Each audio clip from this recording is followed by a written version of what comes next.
I don't have many memories from my childhood, but I remember either in kindergarten or first grade, during recess, a kid came up to me and said, "Are you a Chink or a Jap?" And I was just stunned, and it stuck with me all my life.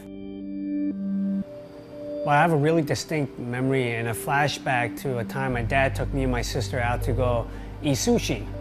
And afterwards we were leaving and some trucks boxed our car in.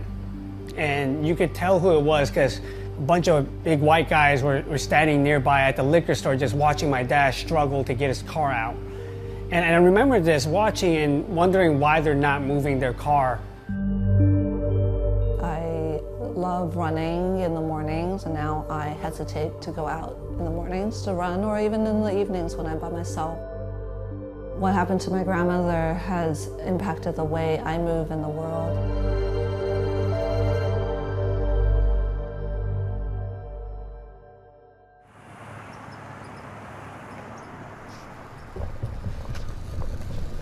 My parents met at San Francisco State, so I'm a biological product of San Francisco State.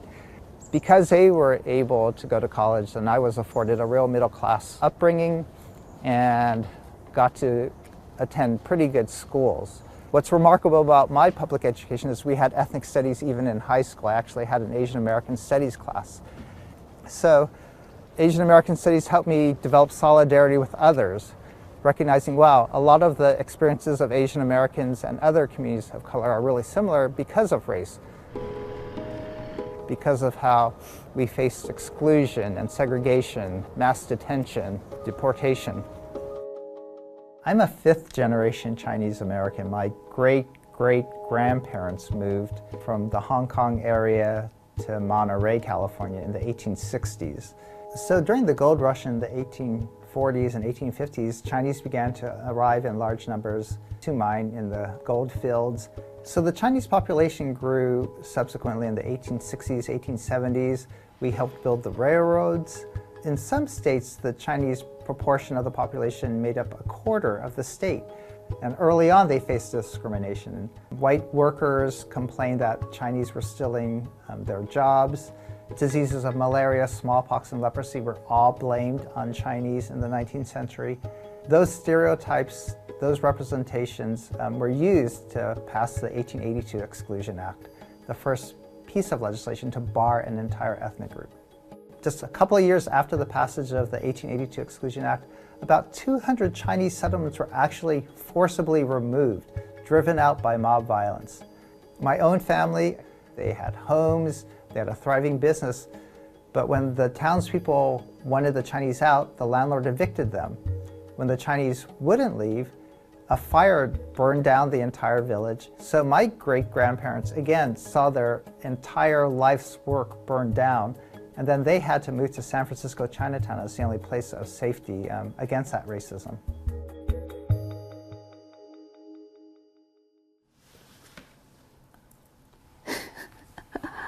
Yay. Yeah, she's just so happy.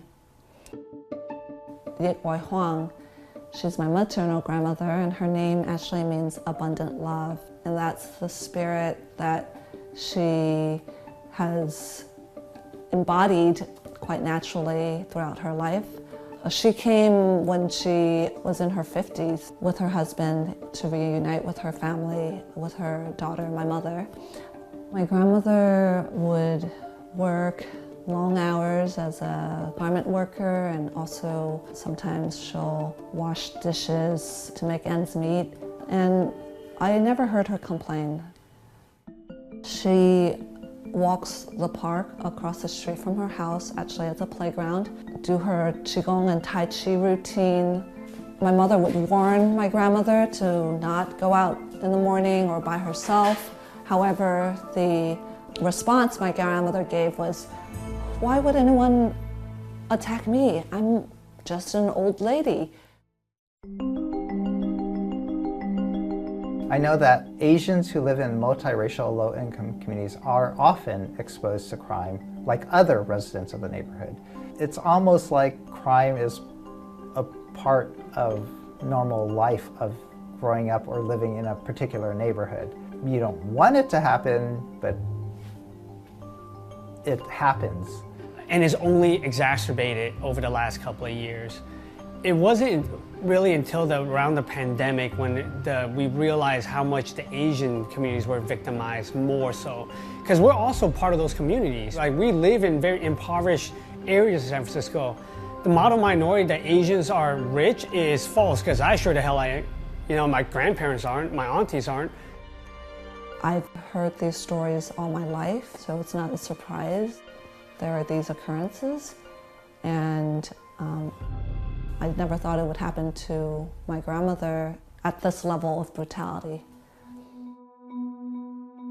It was morning around 7 a.m., January 8th, 2019, when my mother got a call from her younger brother saying that the police are looking for my grandmother. She's missing from her home.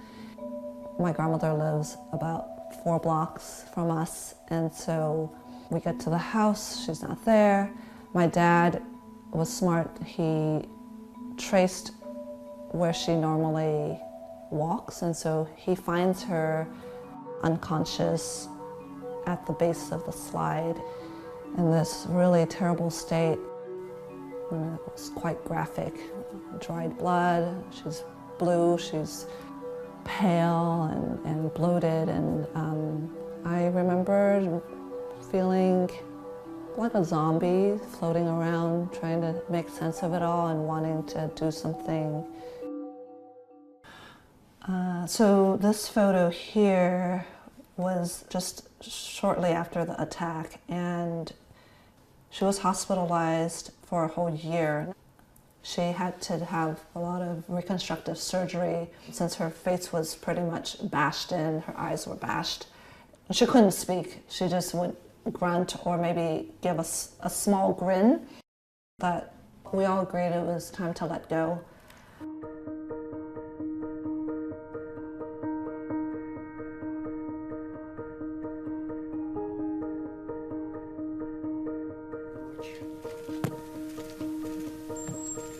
I would like to begin by announcing some important developments in our war against the Chinese virus. I think you're going. You understand me, Chinaman? You understand me, Chinaman?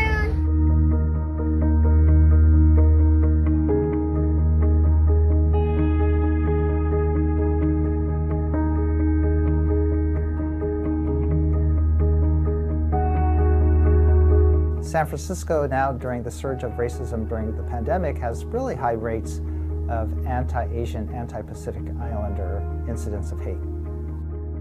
And so we have 2 trends: those of us who've always had to deal with crime in a neighborhood, and then now we have an additional trend of open, publicly legitimated from the top racism. And that was the start of Stop AAPI Hate. We launched on March 19th, 2020, and immediately we were flooded with hundreds of incidents. But people who were not English speakers, elders, people you wouldn't think were reporting, were sending in reports from across the nation, sharing just horrific stories about how they were getting mistreated because of COVID-19. The actual resources of the toolkit, I'll try to work with each individual person. So to date, we've received 11,000 incidents of racism, but what we've noticed is that most of the racism is occurring in dense urban cities. So New York has the highest rate of reported incidents, and then San Francisco comes in second with over 800 incidents.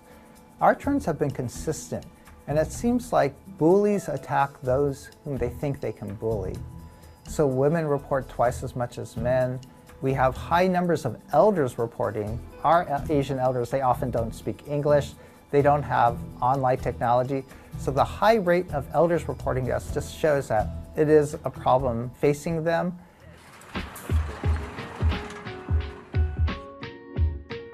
Actually, no, it should be like that. Sorry, wait, so we can Velcro it.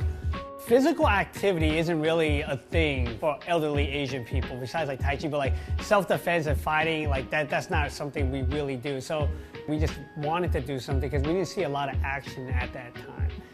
And so we started thinking about how do we empower our community, what can we do? And that's where the ethos of our nonprofit comes from. We want to be very action solution driven, right? Our three main kind of pillars is through safety resources, community events, and education.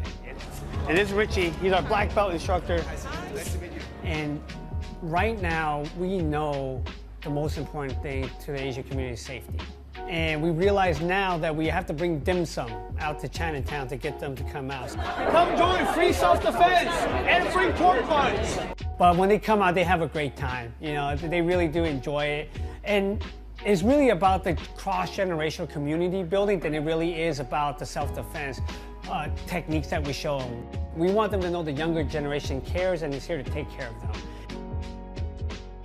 We want to stop the racism, prevent it before it gets to the level of a crime. So most people agree that education is the best approach towards racism. So we're really promoting ethnic studies, the teaching of Asian American narratives in our school curriculum K through 12. We are creating a toolkit for people advocating for Asian American studies and critical Pacific Island and Oceania studies. So each of the research assistants are developing some of those resources. Currently, 3 states have required it, and 12 other states have pending legislation to include Asian American narratives. That's remarkable.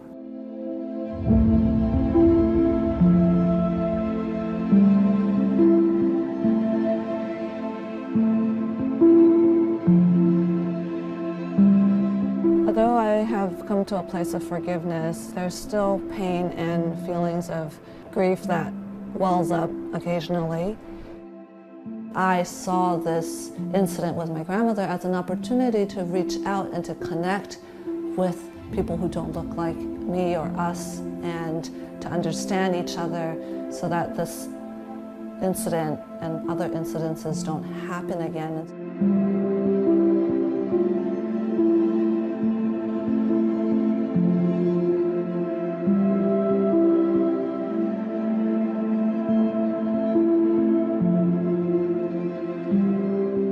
We need to celebrate each other for anyone to ever feel safe and welcome.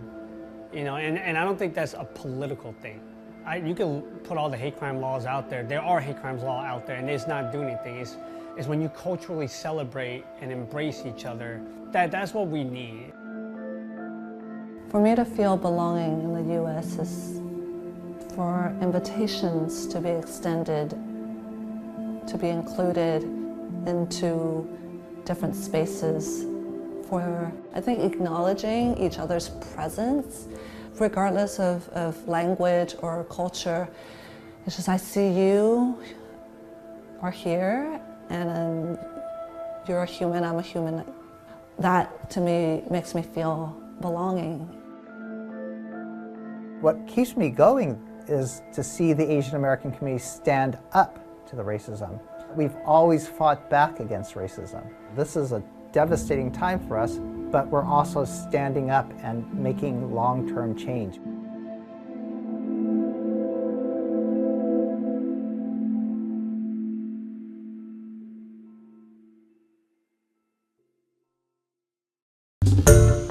Hi everyone, George Stephanopoulos here. Thanks for checking out the ABC News YouTube channel. If you'd like to get more videos, show highlights, and watch live event coverage, click on the right over here to subscribe to our channel, and don't forget to download the ABC News app for breaking news alerts. Thanks for watching.